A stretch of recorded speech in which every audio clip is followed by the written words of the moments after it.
So welcome, everyone. We're glad you chose to spend this initial session in the LACUNY Institute with us. I am Maura Smale. I'm Chief Librarian at the CUNY Graduate Center. And with my colleagues, I'm really happy to be here with you today. So I'm going to give us a brief introduction and then turn it over to my colleagues who are going to talk with us about some of the collaborative projects that they've worked on today. So who are we and why are we here? Here is a description of the folks who are here in this room. And I will say that for me, why I'm here is, I think a lot, I have been Chief Librarian at the Graduate Center now for almost 2 years. Before that, I was at City Tech, first as Coordinator of Library Instruction, and then as Chief Librarian for about 8 years at City Tech. I think a lot about collaboration at CUNY, right? We are a collaborative library system in some ways. Maybe I shouldn't say this because this is being recorded, but I often think that the libraries are the most functional example of collaboration across this university, right? Like we collaborate by necessity and by desire because we work really well together. And I know for a lot of folks, and for me included, this has been a really big draw of working in the CUNY system, is that we get to work across the system in our libraries. We use our collective expertise to support academic work across the university, right? So there are lots of different collaborations already happening.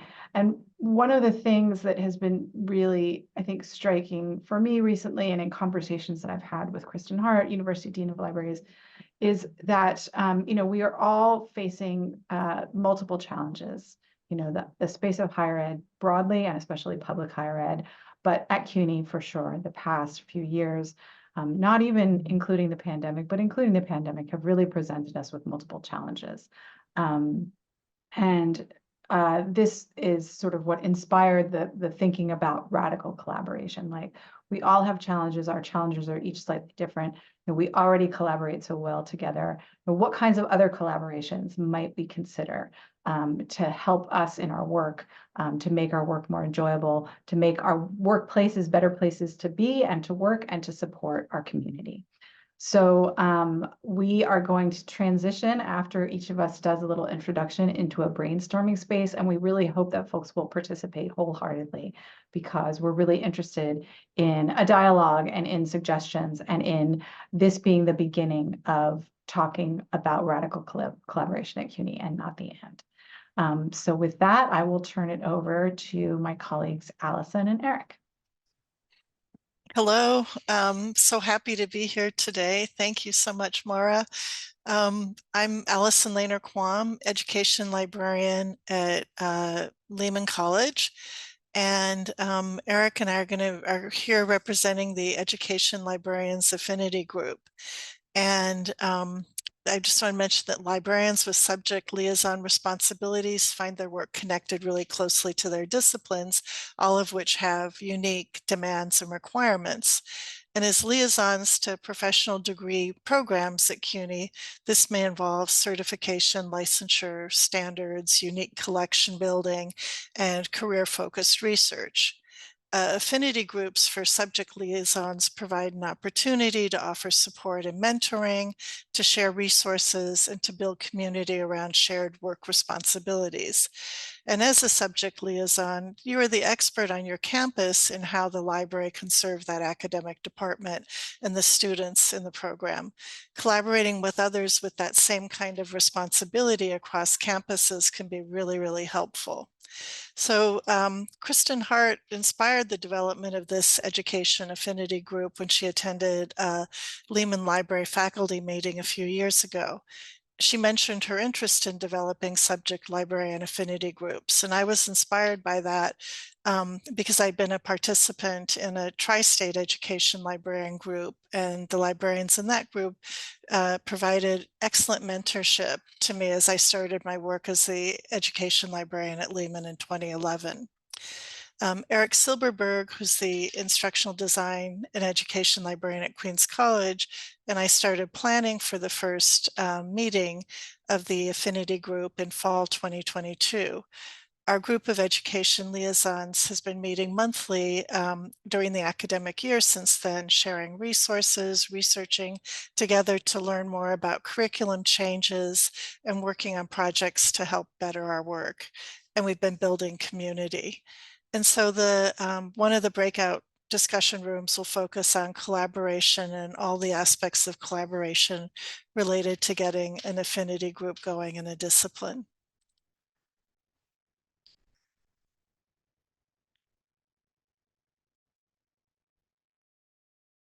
Great, thanks, Alison and Eric.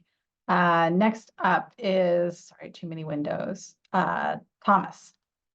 Hi, yeah, I'm Thomas Cleary, archivist at LaGuardia Community College. I'll talk a little bit about how archives have, we have a new Mellon grant for getting a central archivist and to help to support the not community college archives, all the campus archives. For those that aren't familiar with the archives, so we're all various different sizes. Some are just like one person managing an archive, but we all are sort of operate like a library within a library. We take in resources, we process them, make them public, but we've always struggled with getting support from this centrally. We've had a long-standing LACUNY roundtable that we used as a space to share our projects and to discuss specific issues, and we've had these evergreen issues of like struggling with navigating policies, getting system support, facility support, but also like while we wanted to get some guidance on some of these things, we also wanted to keep our own autonomy on how we handle our collections, but also want to get like that central support somewhere in there. I've been at CUNY archives for like last 12 years by now.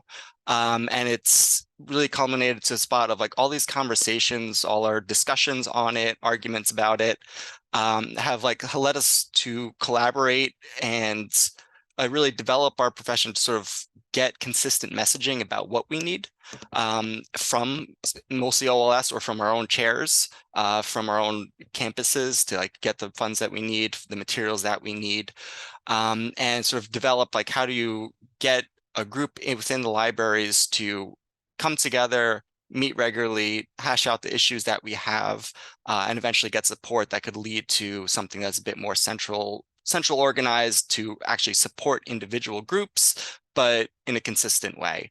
We've also had some like attempts of getting working groups together within OLS that were great for resource sharing. A lot of our profession is resource and knowledge sharing about different things, different techniques, processes, and sort of seeing like where some of our needs are met, but don't quite bring us to what we're really going for, and bring it back to that LACUNY roundtable to the rest of the group and figuring out what we really need from those groups.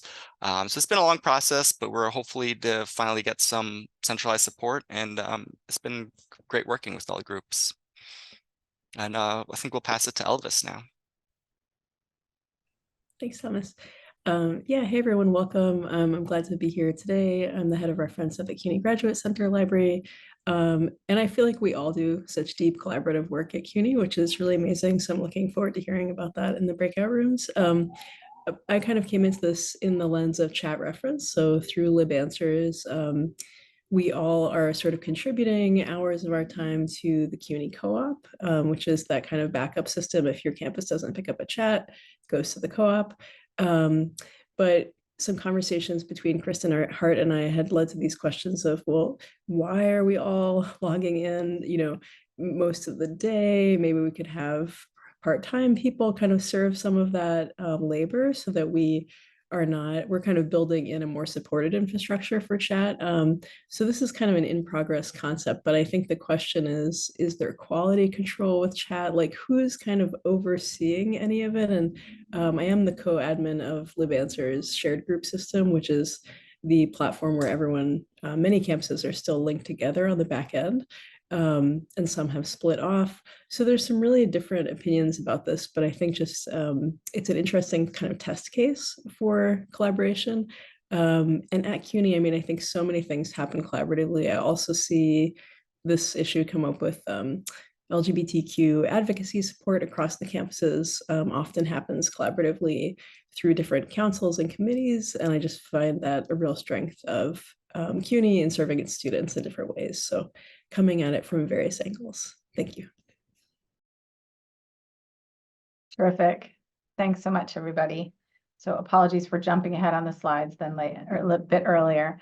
So really what we wanted to devote most of the time here today is to conversation, right? So we'd love to do some brainstorming with all of you about how we collaborate right now, where we might need some support, ideas that we have about additional collaborations and perhaps strengths we bring to collaborations and hopefully finding some complementary strengths as well.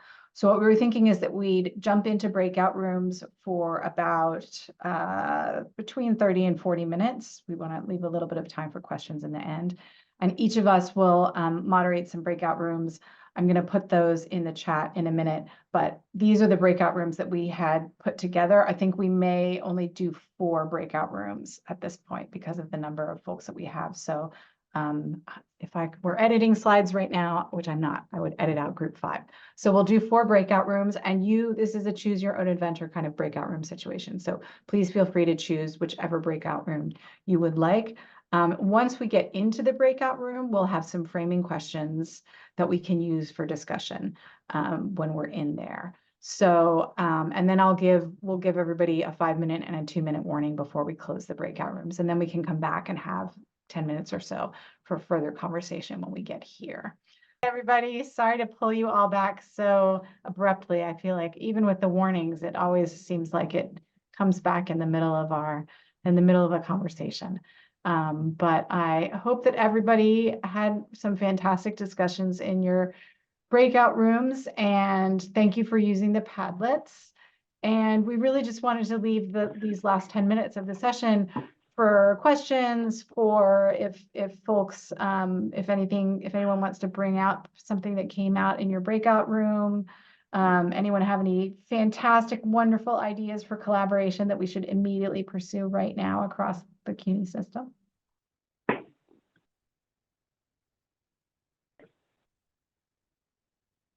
I can report out from the cross-training group real quick. Yeah, it seems like there's a lot of interest in a data services group. And everyone is a bit confused about who you should talk to for this because it's a bit spread out. But also to facilitate regular conversations about OER. Not necessarily just project focus, but just talking about how their projects are going or something a little bit like a reading group, maybe a little bit, but more casual conversations to pull new people into that conversation and get people a bit more oriented with what's happening at CUNY. Excellent. Thanks, Thomas. Does anyone else who was in Thomas's breakout group want to share?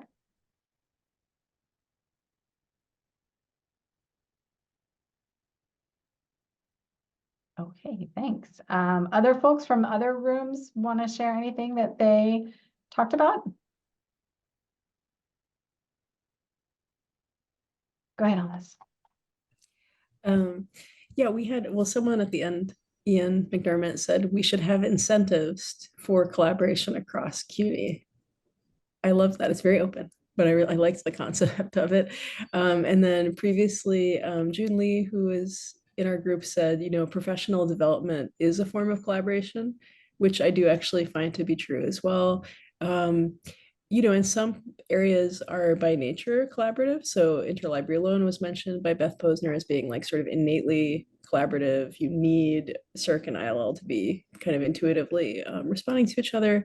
We had some interesting case studies as well. So Robin Naughton broke us down through kind of approaches to the website. So they had gone from a totally flat model where everyone could edit the website at this, if they wanted to, and that apparently was not working for various reasons. So they kind of shifted it over to a more focused approach where there was one person per team would be the person to make the web edits in WordPress, and then another person in that team would be the content creator. So to just really separate, I thought that was very smart, separate out who is creating the content, editing it, and then who is physically putting it on the website. And then lastly, Renee from City College talked us through a really, I thought, inspiring and interesting kind of mini case study of how to train students using manuals, and having manuals that you could actually give to a student on specific archival tasks, to the point where the student could, to some degree, take that manual and independently actually do the task entirely on their own, and then have a checks and balances system to track them. So I thought that was really intriguing, and we could use that theoretically for other tasks. So thank you. Efficiency is fun group out. All right, thank you, efficiency group. Anything else to add from anyone who was in that room?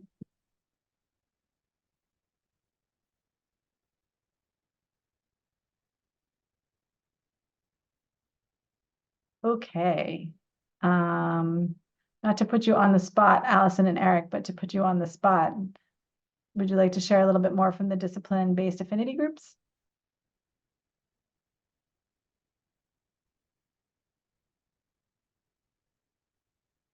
I can share a little bit. We had Jennifer Newman and Iris Finkel, both from Hunter, who were part of our group, and was interesting to hear about ways that they've already been collaborating. Iris talked about working with a member at the Grad Center for working on digital projects, and a lot of sharing student work. One of the issues there is, where can you find a place to host? And so collaboration might be able to serve as a way to find a place to host these kinds of large scale projects that could be shared by many. So that feels like that's a definite need, to see if we could find a way to work together for something like that. And then Jennifer Newman talked about working in developing models for developing great relationships with faculty members, both in English and Romance language departments, and is interested in beginning to create an affinity group herself, to have more conversations about engaging faculty in information literacy, particularly in these areas. And she had a lot of, it sounds like there's a lot of wonderful things happening at Hunter in terms of working with the Teaching and Learning Center there to help show collaborative work between libraries, librarians, and to highlight the work of library, and how libraries can support faculty in their instruction.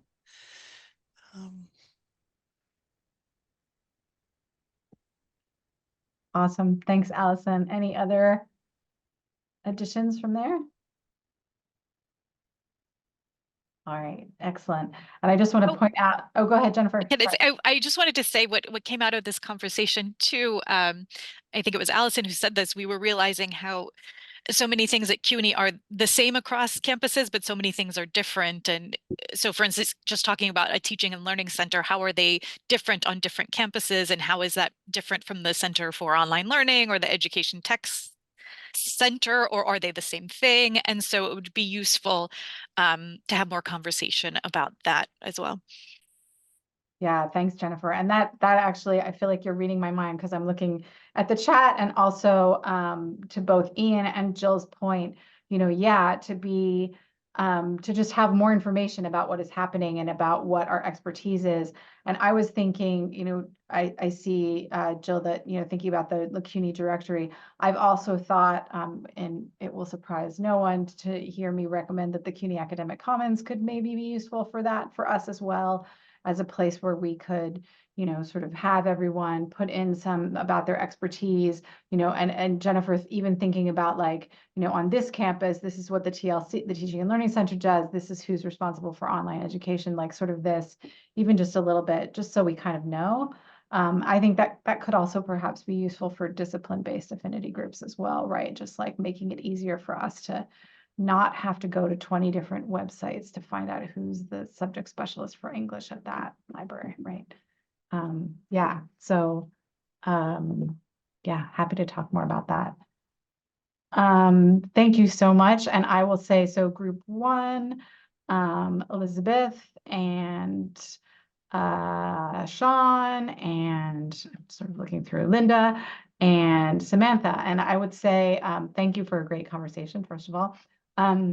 What was terrific is that Samantha is from the Botanic Garden, so we had a lot of conversation about collaborating outside of CUNY, right?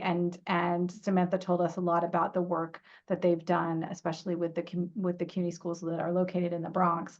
But again, just thinking about everything from space use to collaborative syllabus to collections, special collections especially. So for us to keep in mind, all of the resources that are in the city as well. We definitely thought about support, and especially, just want to point out that in terms of where we could use support, all of our libraries have been challenged, I think, with positions going unfilled. So, it is that can be a place where it can be challenging because we may be doing or have redistributed work in a way when those positions are unfilled, or we may be losing some expertise that we're not necessarily guaranteed to get back, right? We spent some time talking about the pros and cons of book sales, and I'll just leave it at that. But also kind of collaborative space use and space as a resource, right? So as a resource for us in the library and our communities that use it, but also in the campus, and how can we partner in ways that are more library aligned, but also that can be beneficial to help our community know what the library has to offer.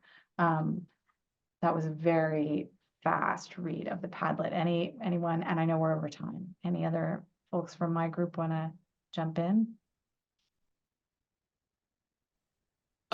Maura mentioned an event for faculty publications, which I love that idea. And she also said at the tail end of the conversation to avoid having a live chicken in the library. I love that. That is my advice. I was not chief librarian when that happened, and that was not a library planned event.